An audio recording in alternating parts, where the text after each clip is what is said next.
குளிர்ச்சியான செய்தி. அடுத்த 5 நாட்களுக்கு தமிழகத்தில் மழை. வானிலை மையம் அறிவிப்பு. தமிழகத்தில் அடுத்த 4 நாட்களுக்கு பரவலான மழை பெய்யும் என வானிலை மையம் தெரிவித்துள்ளது. தமிழகத்தில் வெப்பம் அதிகரித்து வரும் நிலையில் வானிலை மையம் அடுத்த 5 நாட்களுக்கு மழை பெய்யும் என அறிவித்துள்ளது. இதனால் மக்கள் மகிழ்ச்சியடைந்துள்ளனர். குறிப்பாக கிருஷ்ணகிரி, தேனி, நாமக்கல் பகுதிகளில் ஆலங்கட்டி மழை பதிவாகியுள்ளது. தமிழகத்தில் கோடைக்காலம் தொடங்கியிருக்கும் நிலையில் வெப்பம் அதிகரித்த வண்ணமே இருந்து வருகிறது. அதிலும் கடந்த ஆண்டுகளை விட இந்தாண்டு அதிகப்படியான வெப்பம் பதிவாகும் எனவும் அதற்கான முன்னெச்சரிக்கை நடவடிக்கைகளையும் சுகாதாரத்துறை வெளியிட்டுள்ளது. இதனால் மக்கள் கவலை அடைந்துள்ள நிலையில் நேற்று இரவு சென்னை உட்பட தமிழகத்தின் பல இடங்களில் நல்ல மழை பெய்தது. அதிலும் கோவை, அன்னூர், ஒசூர், கிருஷ்ணகிரி, தேனி, நாமக்கல் போன்ற பகுதிகளில் ஆலங்கட்டி மழை பதிவானதால் மக்கள் மகிழ்ச்சியடைந்தனர்.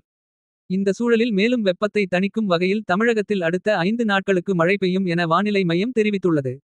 வளிமண்டல கீழ்டுக்கு சுழற்சி காரணமாக தமிழகத்தில் வரும் 24ஆம் தேதி வரை மழை பெய்யும் என வானிலை ஆய்வு மையம் தெரிவித்துள்ளது. இது குறித்து வெளியிடப்பட்ட அறிக்கையில் 21ஆம் தேதி வரை தமிழகம், புதுச்சேரி மற்றும் காரைக்கால் ஆகிய பகுதிகளில் இடி மின்னலுடன் கூடிய மிதமான மழை பெய்யக்கூடும் என தெரிவிக்கப்பட்டுள்ளது. 22 முதல் 24ஆம் தேதி வரை மேற்கு தொடர்ச்சி மலை மாவட்டங்கள் மற்றும் தென் தமிழக மாவட்டங்களில் மழை பெய்யும் என வானிலை ஆய்வு மையம் தெரிவித்துள்ளது. சென்னையை பொறுத்தவரை 2 நாட்களுக்கு இடிமின்னலுடன் கூடிய மழை பெய்யக்கூடும் என தெரிவிக்கப்பட்டுள்ளது.